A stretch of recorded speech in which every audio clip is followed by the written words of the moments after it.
no high UNC official met any PDP official. You don't need the UNC to pass the bill. This is the worst and they need to go. Fire burn you, Guardian. How much more could we tolerate? You lack the intellect and the competence. Everywhere else is vaccinating except Trinidad and Tobago. You cannot pay people money that you owe them.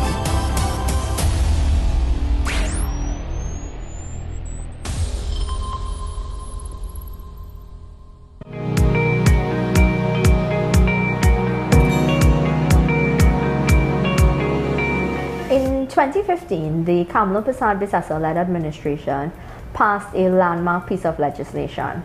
It was the Public Procurement and Disposal of Public Property Act. This act would have gone through several stages in our parliamentary process, including 2 joint select committees.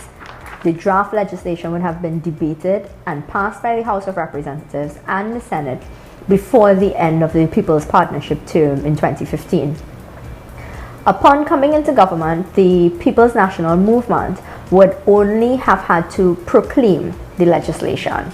I would be discussing why public procurement is important and why each of us as citizens of this country must pay attention and really have our voices heard when we are discussing the importance of oversight in public procurement and the disposal of public property.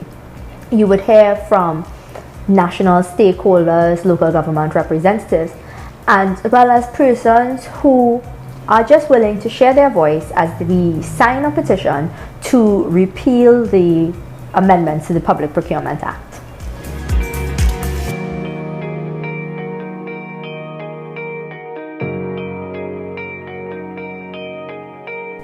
Amendments to public procurement legislation will do more harm than good. That's the belief of the group calling themselves the Private Sector Civil Society Group. Government is setting up 2 procurement regimens with its introduction of the Public Procurement and Disposal of Public Property Amendment Bill 2020. The bill is one of 5 on the order paper for the House of Representatives on Friday. Terry Ann Brown Campbell has more.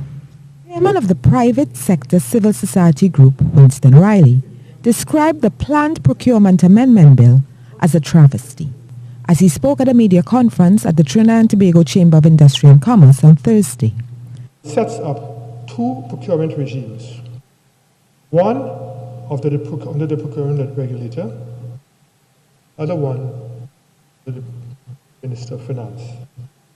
Mr. Riley, speaking on behalf of a host of civil society organizations, said the Public Procurement Act of 2015 was intended to remove loopholes, limitations, and weaknesses in the procurement system.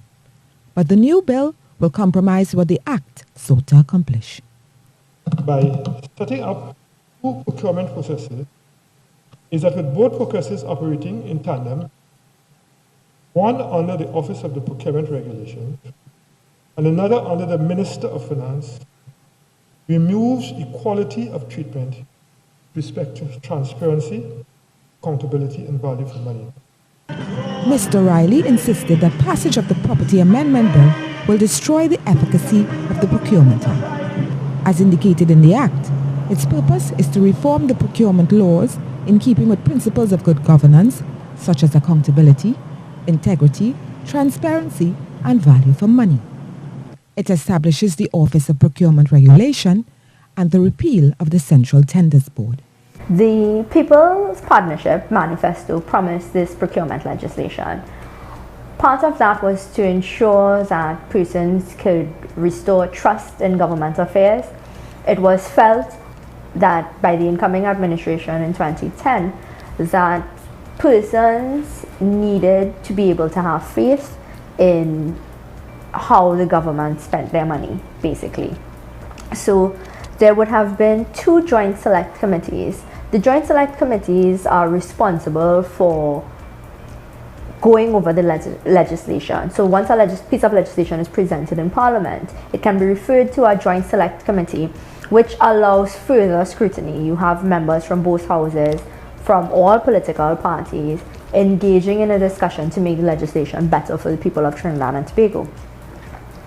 the draft Procurement Act would have been sent to its first Joint Select Committee between 2010-2011, so that's that first term of the People's Partnership Administration, in the first year in office, and then a second Joint Select Committee in the second session. The Keith Rowley opposition at the time would have, instead of using the opportunity to make legislation stronger, make legislation more efficient, they would have instead stalemated the Joint Select Committee. And so you had a lot of back and forth about where the draft policy would come from, if it should come from the cabinet, and the discussion almost ended up in a circular fashion, and it was felt at the time that they were really just trying to ensure that this legislation was not passed in a timely fashion. The bill twice went to the LRC, and on March 17, 2014 it was approved and it went to the Senate. Once the bill was laid in the Senate, it was passed unanimously in the Senate and lapsed on June 30th, 2014. So I say all of that to say that this piece of legislation would have gone through the rigors of parliamentary scrutiny for years, because we are talking about 2010 to 2015 going through various stages in the parliament and being subjected to the oversight, so that by the time the bill was passed, there was a certain level of comfort that it did all that it was intending to do. An identical bill, which was passed unanimously in the Senate in 2014, was laid in the new session. So what happens when a bill lapses? The administration that is in power has to bring that bill back reintroduce it into the House of Representatives and into the Senate, so that it can then go through a debating process. That's just how our system works. So when the identical bill would have been laid in the new session, the PNM abstained in both the House and the Senate. So they would have abstained from a bill that they previously voted for in the previous session. So the Public Procurement and Disposal of Public Property Act of 2015 was passed by a special majority in the House of Representatives on the 5th of December 2014 and in the Senate on the 16th of December 2014 and assented to on the 14th of January 2015 and would have been partially proclaimed on July 31st, 2015. So in September of 2015 we would have had an election. The People's National Movement would have won the election. So from 2015, they had an opportunity to fully proclaim this piece of legislation. Now, I wish to remind you that in 2014, they voted for this bill. But when it was reintroduced in the House in 2015, they abstained from voting on the piece of legislation. So in the 5 years of their first term, 2015 to 2020, nothing happened. They refused to fully proclaim the procurement legislation. Now, all of this in the context of what is going on nationally. You would have had, in that same 5-year period, the shutdown of the Petro refinery. Now, in terms of state assets, and this is an important part of the legislation deals with the disposal of public property. And with the closure of the billion-dollar state asset that is the Petro refinery, you had coming into the central space of national conversation, what happens to our refinery?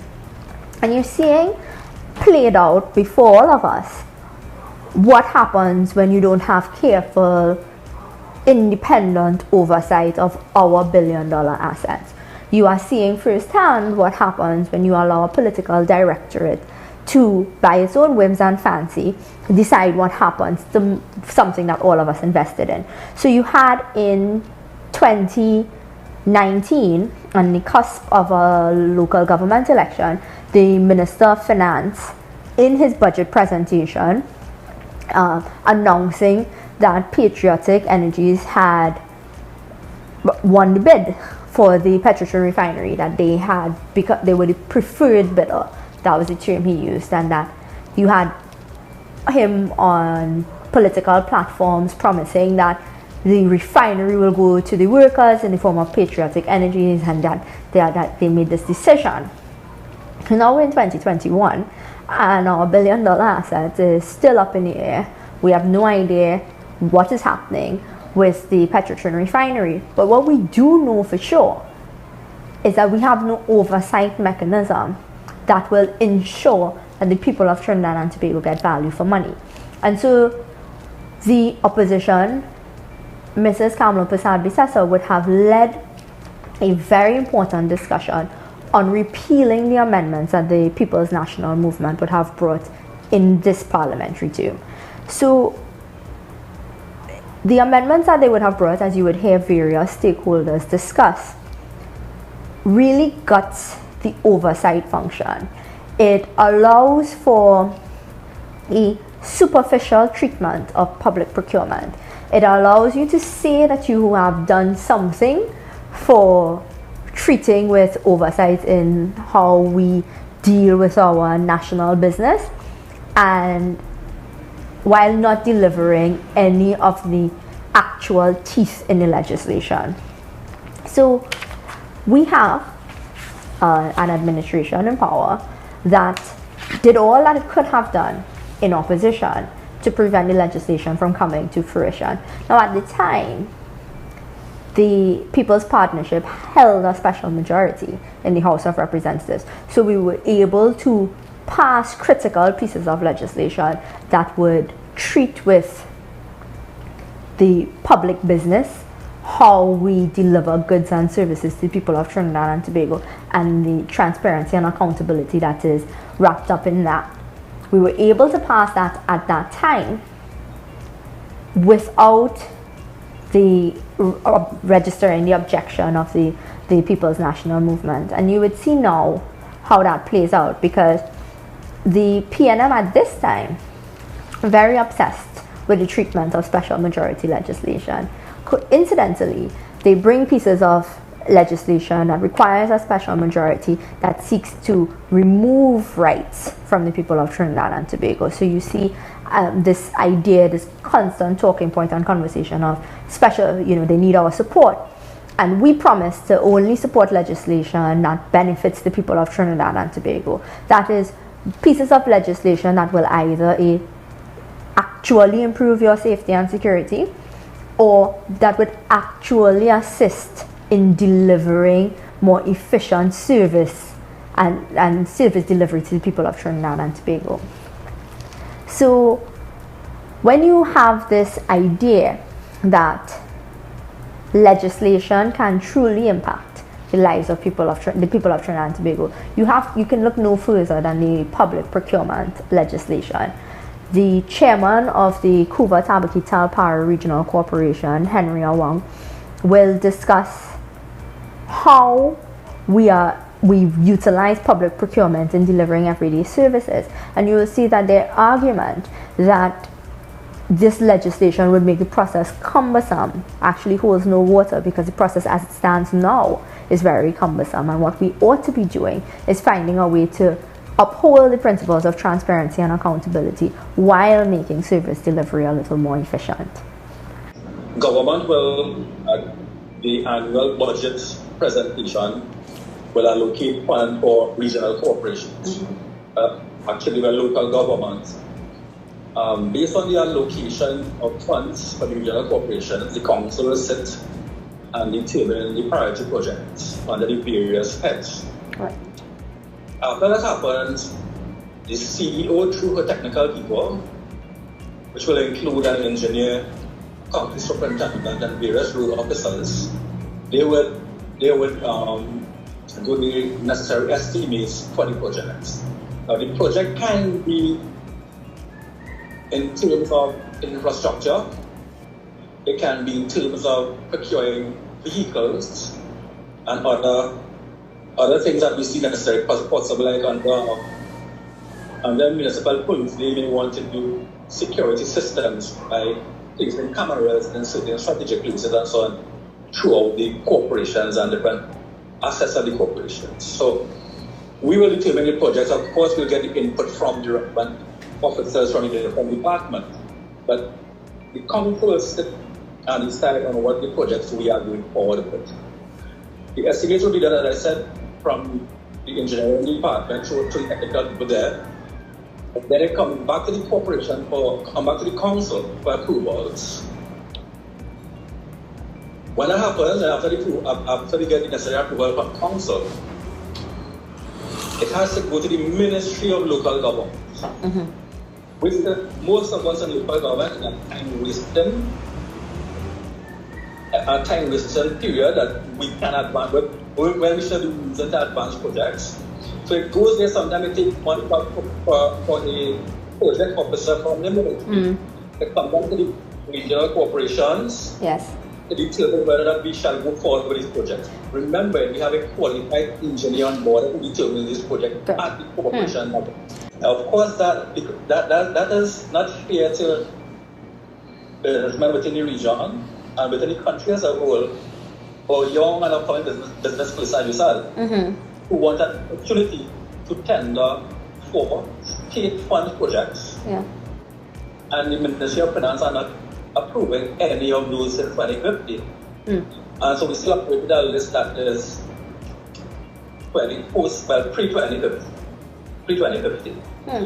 However, when the tendering process takes place and the evaluation process is on the going through, the thing is, in the legislation, I would have looked at it, at some parts of it, and they were advising that we can categorize contractors, meaning we can have small, medium, and large contractors. Based on the projects that we are that the corporation posted for tendering, these contractors now could have been categorized as small, large, and small, medium, and large. We are also asking from a local government point of view that we keep the projects within the region. So the project we award to contractors within the region. Every municipality will have contracts, and they should be these contracts should be awarded to contractors to operate within the region. In so doing, that will stimulate economic development within the region, allowing people to get jobs within the regions, and that will augur well for the entire region as it relates to job creation and economic stimulation and so on within the various regions. Yes. So that is something we are asking for, and we were told by the procurement legislator that is something we can do, given the legislation of the new in 2015. Yes. So those are some of the things we want to talk about.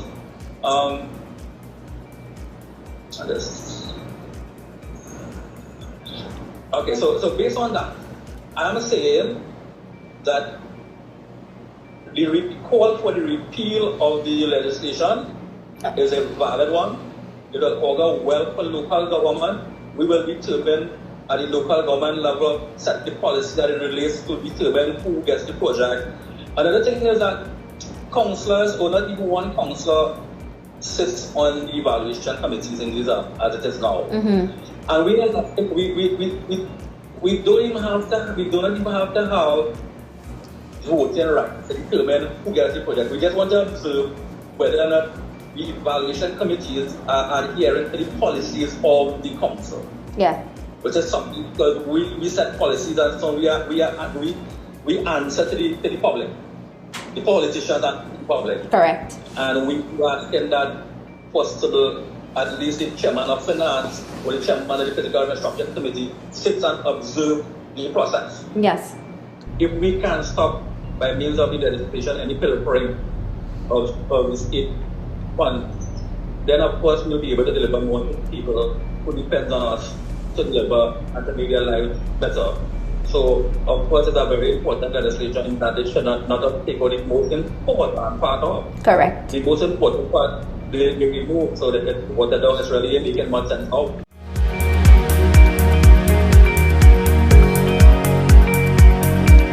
My name is Julian Bernard, and the reason why I'm going to sign this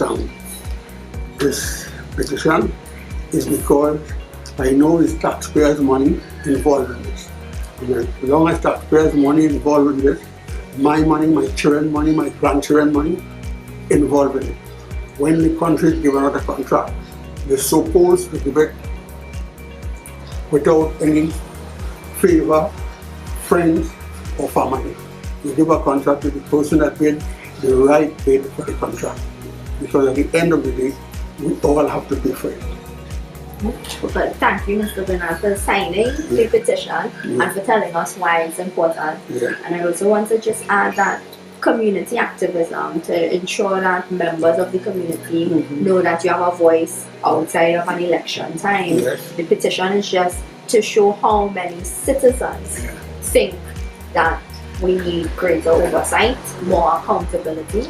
And I am happy to have the opportunity as your representative to be able to bring the petition to you and to get your support, and that we can continue to work together in issues of national interest.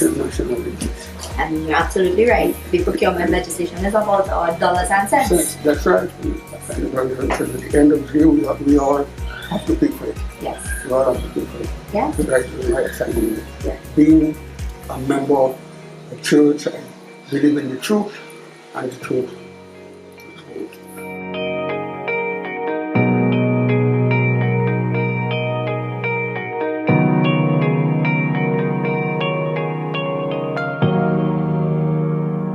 So very importantly, the Public Procurement Act was meant to establish or re-establish the trust between the government and the people of Trinidad and Tobago. I think for far too long, when we hear conversations about what government means or even what politics means, you get the sense that the citizen is very disengaged from the process and that we don't expect much from persons in charge.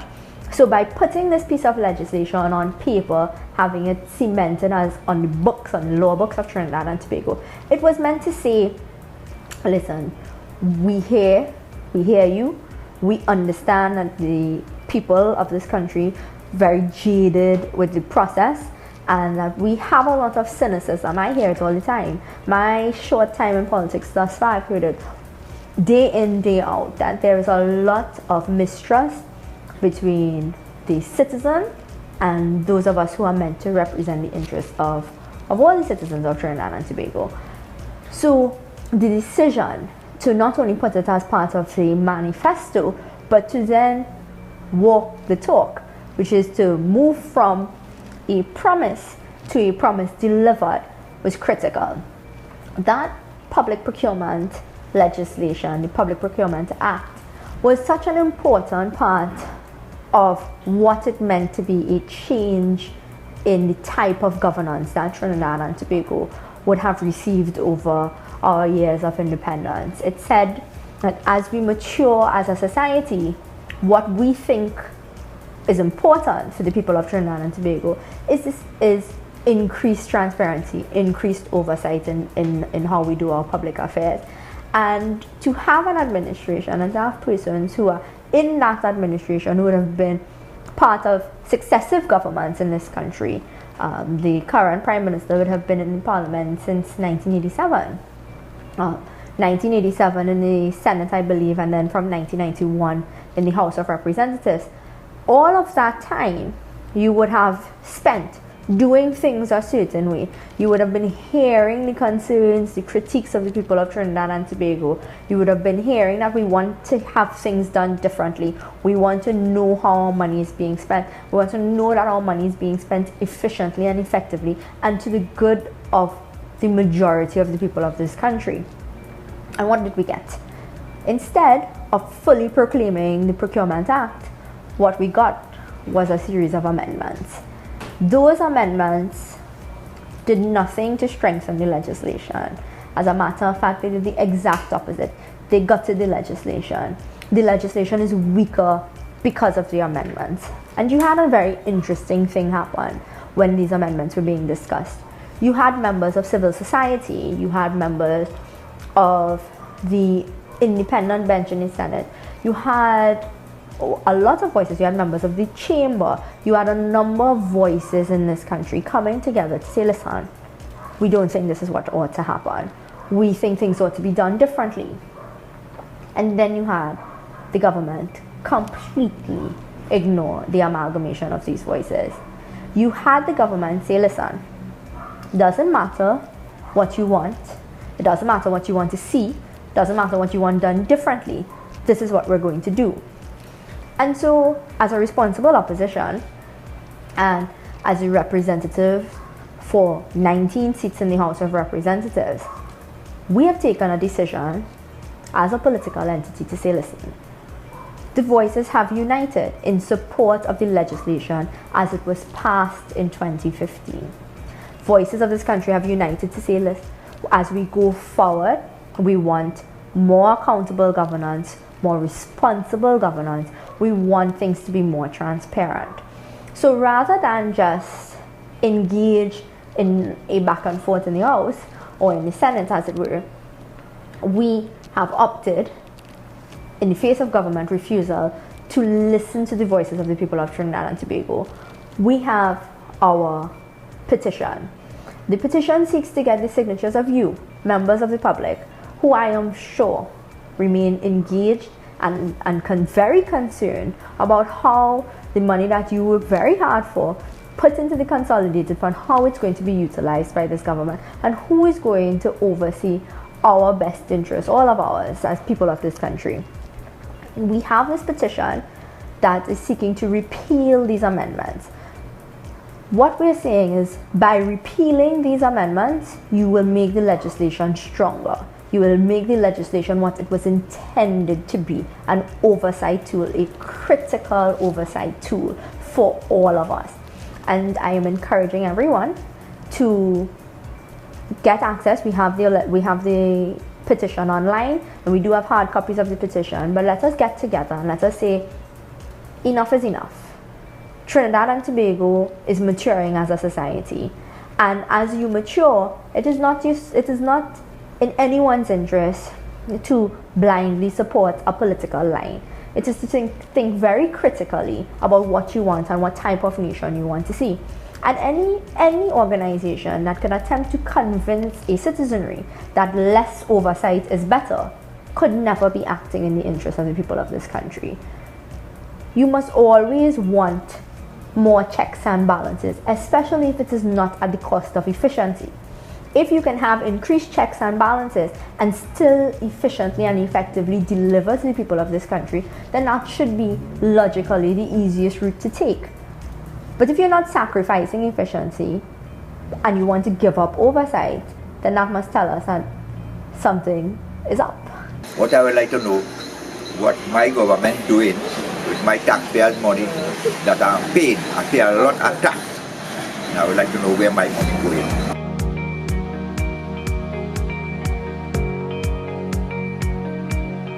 That is why I signed this petition today. I come down that.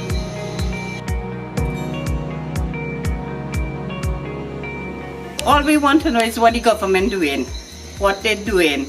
Why it is they doesn't want us to talk, everything that they do, they want to hide it. They don't want the public to know why it is they're doing that. We just want to know what they're doing with the taxpayers' money that they never have. The actions of the People's National Movement earlier this year, in the words of James Chankett, who was previously a member of the Procurement Board, is that they completely emasculated the piece of legislation. Again, we exist in a two-party political system where a lot of our conversations could tend to be very divisive. The public procurement conversation was not one of those. It was very simply the PNM versus the people. All of us, all of the people of Trinidad and Tobago who were interested in seeing better governance, seeing more transparent, more accountable governance, stood in defense of the Public Procurement Act of 2015. Instead, what we're getting, as others would have said, is an emasculated, gutted piece of legislation. You're not going to be able to understand these things unless you understand the framework. And part of the false narrative, I'm saying it like it is a false narrative. Part of the false narrative is that in fact, these are arrangements everybody should be comfortable with, because you already have arrangements like this with Hilton in Trinidad and Hyatt Regency in Port of Spain and Tobago Magdalena, and it's been done before, and we shouldn't be worried. And those people are, what's the word? Naysayers. Okay? And my contention is that we don't know either the terms and conditions of the agreement or how it's been performed.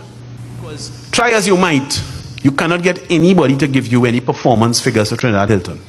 For every dollar earned by the Magdalena, this is this year, April 9th, for every dollar earned by the Magdalena, the operating cost was $1.60 or $1.70. That's the successful model to be following, right? This was the case even when the hotel had good occupancy in 2014 and 2015.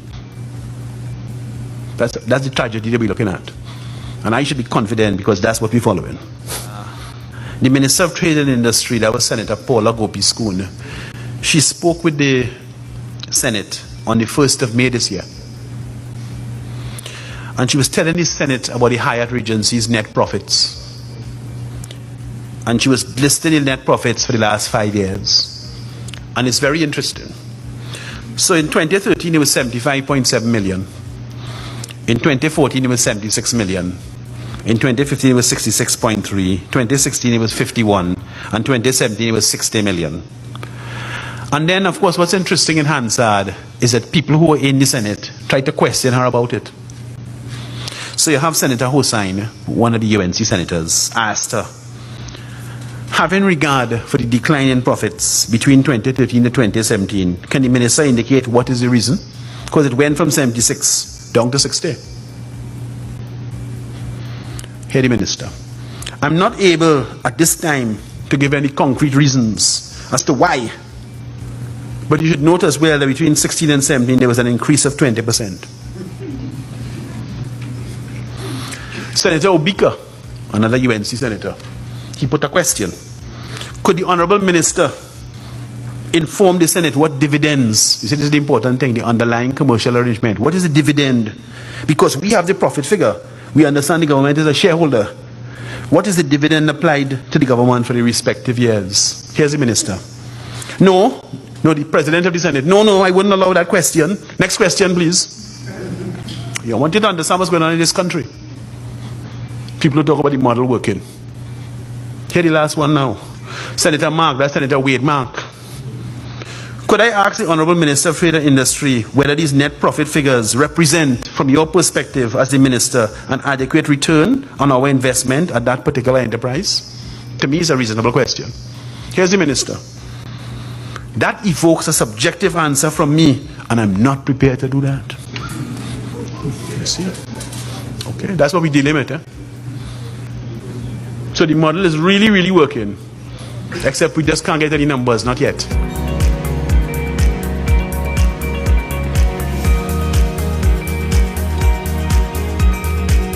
As a taxpayer, it's my right to know how my money is spent in the country, and I'm encouraging others to sign this petition. It's your right also as taxpayers. It is very interesting that the government that has sought to gut this procurement legislation is also the government that is seeking or has sought to dispose of very significant pieces of public property. You would recall in the Sandal saga, as it were, there was a big discussion about no man's land. You also have the Petro-Trin refinery.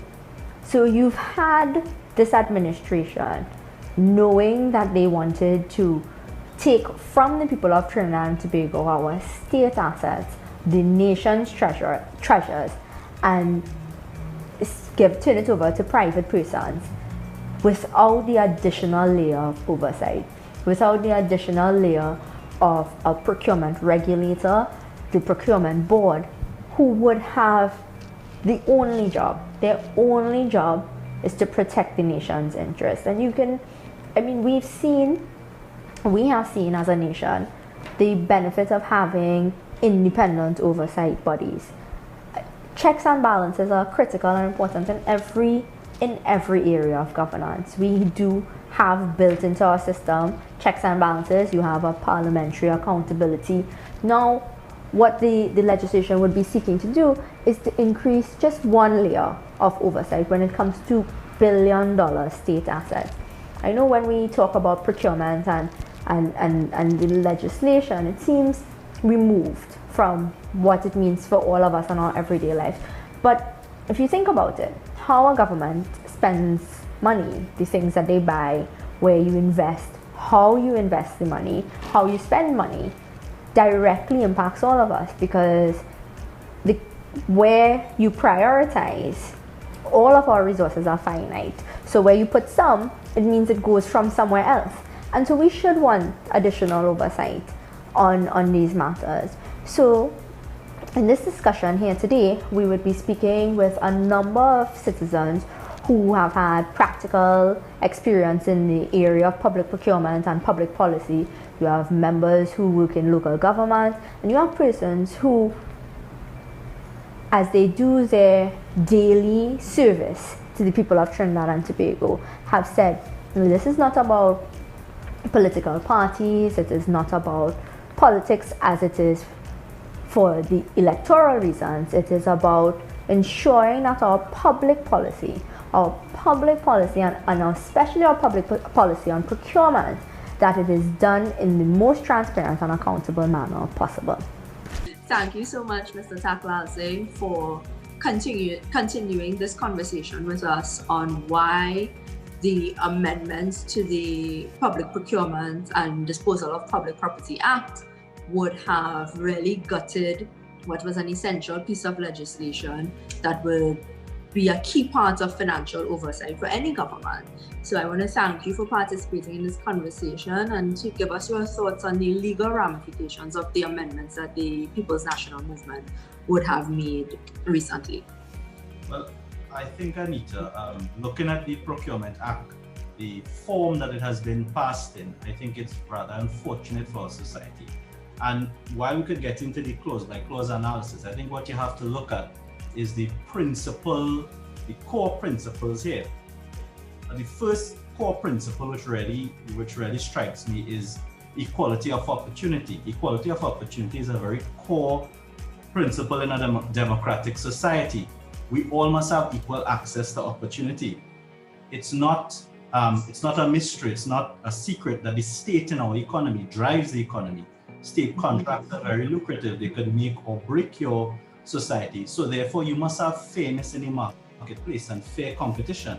I think that is one of the reasons behind procurement legislation. It is to essentially ensure fair competition amongst all the players bidding for state contracts, bidding for that opportunity to make their business grow, and sometimes in a capitalist society to the detriment of others. If you have the formation of monopolies or persons having unfair advantages, you lead to a sort of inequity in society where people go with feeling unfair, dissatisfied, which can have all sorts of other social ramifications for our country. Right? Yeah. I'm very glad you brought that up, because the chairman of the TABAQUITE Regional Corporation, Henry Awang, in our discussion raised that since 2015, so since this administration took office, they've actually not registered any new small contractors. And so the corporation, and part of discussing the procurement legislation and what they wanted to see, talking about a fair chance for new contractors, small business owners to be registered with the corporation for a chance to bid for work. And so, if they're also not registering companies or allowing companies to be registered with the corporation, and now you have this kind of move to create less access to opportunities, you're really going down a very dangerous path as a nation. It is, and it intersects. It also intersects with the responsibility of the state to use our resources in an efficient manner as possible. If you have a limited, let's say, pot of resources, you have to ensure that everybody not only has equal access to that, but that what you use is used efficiently. Again, procurement legislation, Anita, is very, very important for that, because it gives you value for money, essentially. And, it's so important now with a dropping economy that we use every single cent as wise as possible. We're in a pandemic. You have spoken about ensuring that students have access to laptops. There's so many families that aren't accessing education. Procurement legislation helps that, not only the procurement of laptops, but by saving money you can distribute and ensure that more students have access to laptops and resources, healthcare, other social services, housing, and that's why it's very important from a sort of macro legal perspective. Yeah? Yes.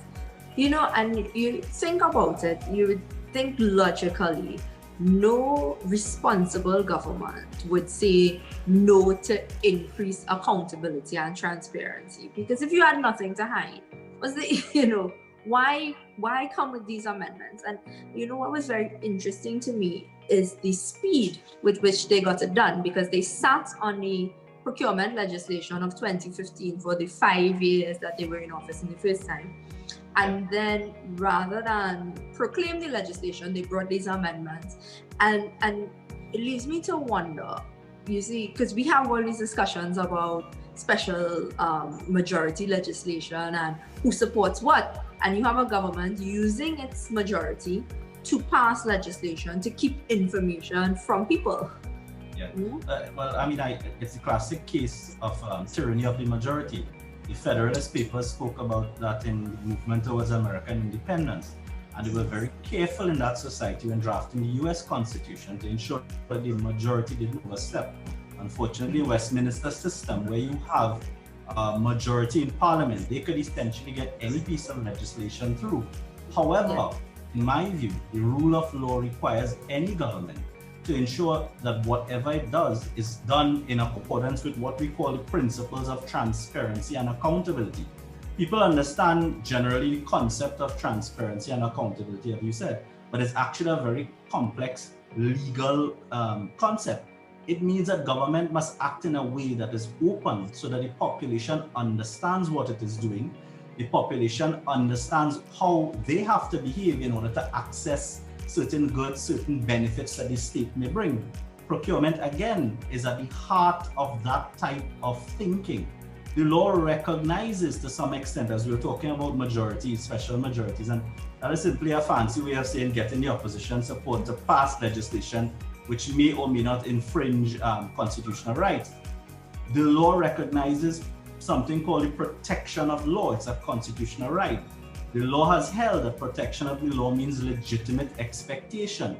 This population has had a legitimate expectation since independence, Anita, to ensure that public resources are spent for the benefit of the population and that we essentially can move away from this perception of corruption. I think you would know better than me. We're very low down on the perception of corruption index. I mean, I have not tracked it. I think it's very bad. Correct. And you know, the procurement legislation was a mechanism by which we intended to rebuild this trust between the political system and the citizenry.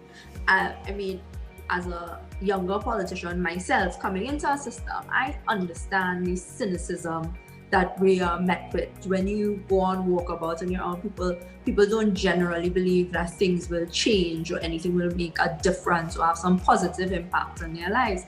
And so you had this piece of legislation that was not just us saying we were going to do something, but an action item, having done something, put pen to paper and say, look, this is a way for us to rebuild this trust between elected representatives and the persons who've elected them.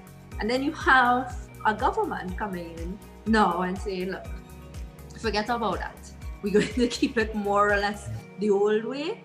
And you rightfully said, this idea of legitimate expectation that you ought to be accountable to the population. And I mean, looking on at the debate on the procurement legislation, you had for the first time civil society, independent senators. You had so many people saying, look, leave it the way it was. Leave the act the way the 2015 act was passed. And you had a government basically saying, well, you know, too bad. That was, and you're right, there was a lot of voices being raised from civil society. And that was really a cry of the people, if I could put it like that. A cry and almost societal yearning. So look, we've gone through so much aspects of, so much instances of corrupt practices in this country. And there's a sense of injustice amongst the population that people have not been held to account. And that is, you know, that deals with the judicial system. But this tackles another part of the system. Before you get to corruption, we could take prophylactic measures, preventative measures to ensure that we don't do it. So if we had a procurement properly functioning regulatory body, that would prevent that. And you also spoke about trust. That goes not only to the people, but I mean, I'm stepping out of the legal issue, but confidence in the economy. People don't invest in an economy where they think that they could lose an opportunity because someone has a contact and they can get a contract as opposed to me getting a contract. So you hit the entire system. It was a dagger to the heart of the entire hopes and dreams of ordinary citizens to ensure that our economy and our financial system stabilizes and can prosper to the benefit of all citizens.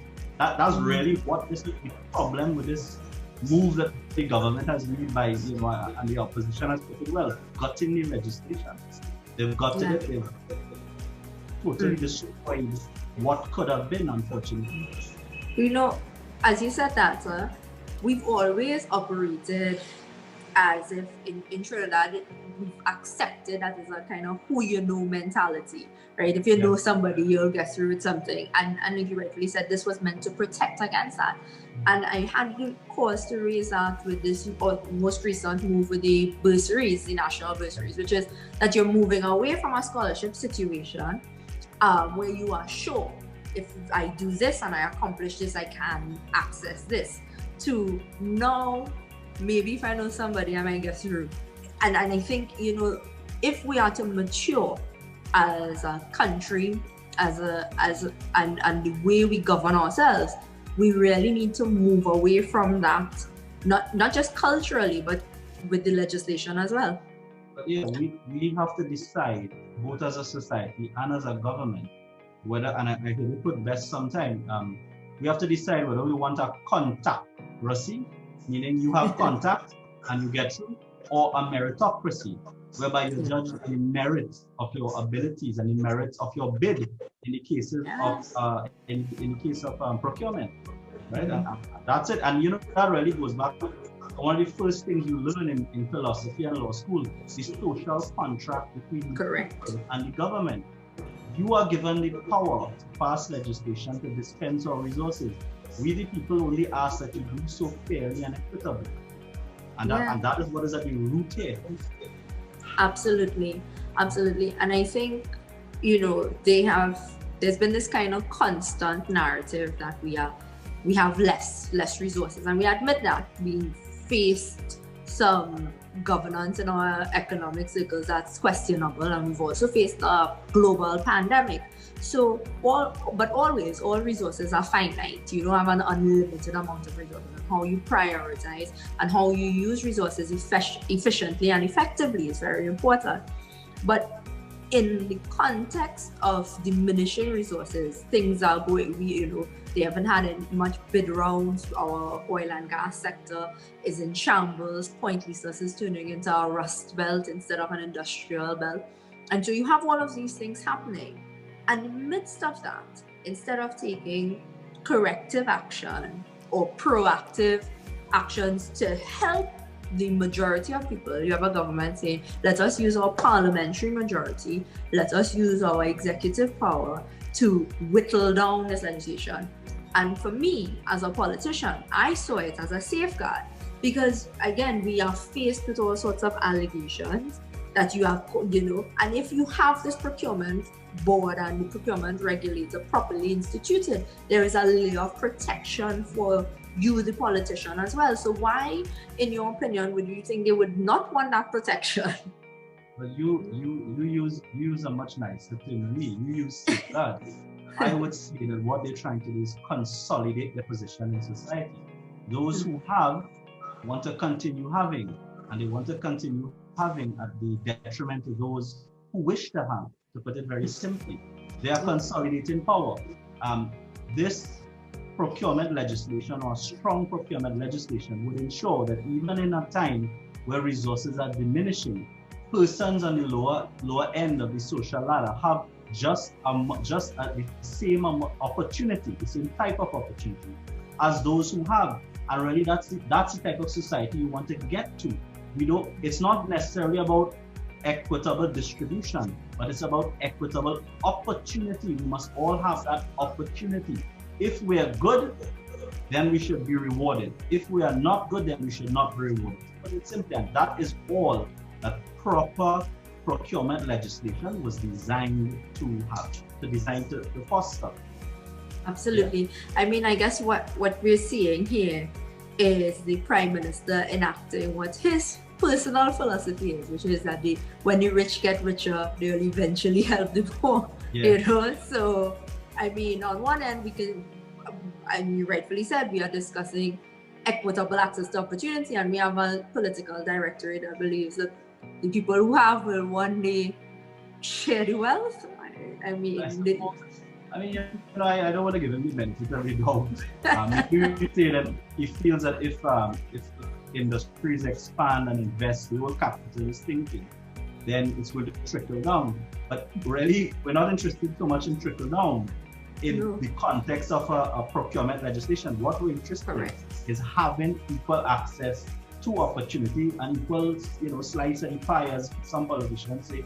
But the point is that judge me on my merit, not on who I know, and not on what contacts I have, and not, necessarily on which party card am I hold, and those kind of things. But the fact is, if I am a good contractor, if I am a good service provider, I should be given proper opportunity to access state contracts. And we've spoken on one side of the equation, but we also have with the petrotrin the disposing of assets, which is a whole other side of the equation, but incorporates the same principles, right? Yes. How are those going to be distributed? Are they going to be distributed or sold at fair prices? And who's going to regulate that? Is it going to be the cabinet subcommittee, politicians? It should not be. It should be an independent body that deals with that, that has been set up specifically that purpose with robust powers. The government-to-government transaction was a whole other issue.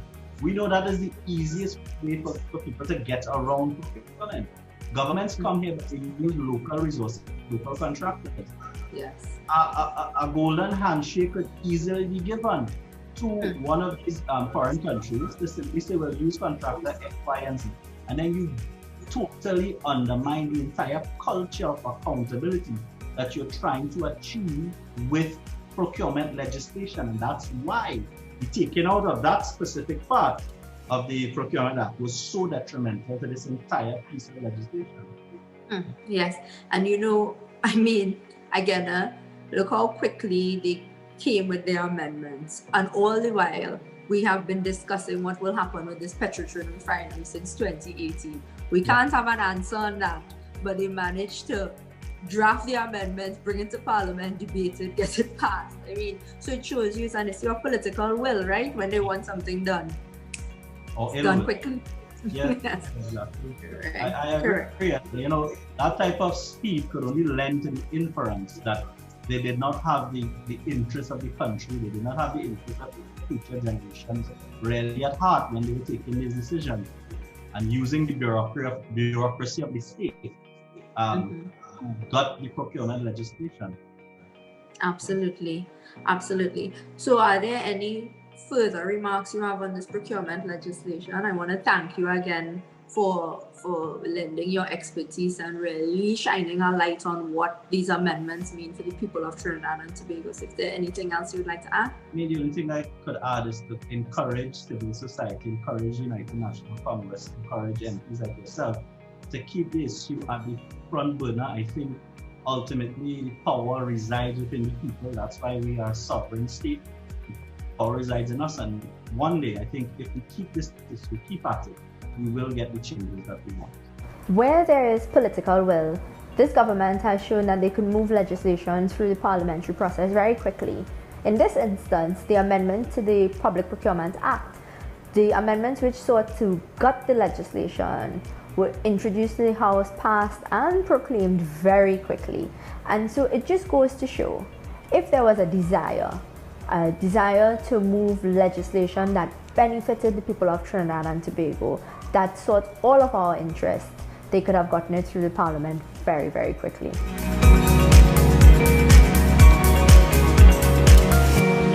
Spend my money in my country.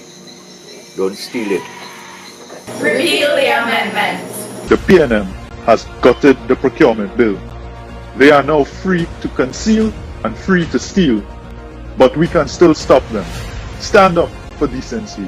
Stand up for democracy. Stand up against the PNM's legalized robbery. Sign the petition now. Repeal. Don't let the PNM steal.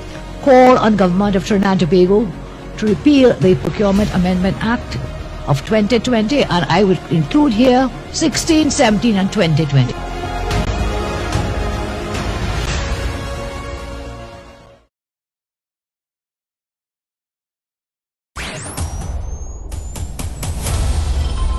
No high UNC official met any PDP official. You don't need the UNC to pass the bill. This is the worst and they need to go. Fire burn you, Guardian. How much more could we tolerate? You lack the intellect and the competence. Everywhere else is vaccinating except Trinidad and Tobago. You cannot pay people money that you owe them.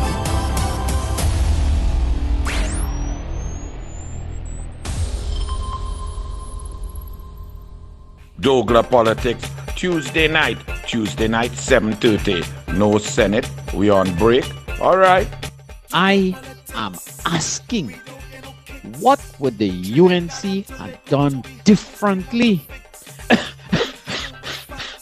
Well, the Dwayne asked the UNC a question. What would the UNC have done different? Well, all they will get the answer, full answer, on Tuesday night, 7:30, Douglas Politics. Dwayne, don't dare we, don't ask we. You are the worst. You will find out on Tuesday night, Douglas Politics, 7:30 p.m. Dwayne, don't worry, we'll Dwayne. We'll answer all your questions, Mr. Dwayne. We ain't riot yet. Douglas Politics, 7:30 p.m. Tuesday, we start on time. Don't play Douglas Politics. Douglas Politics.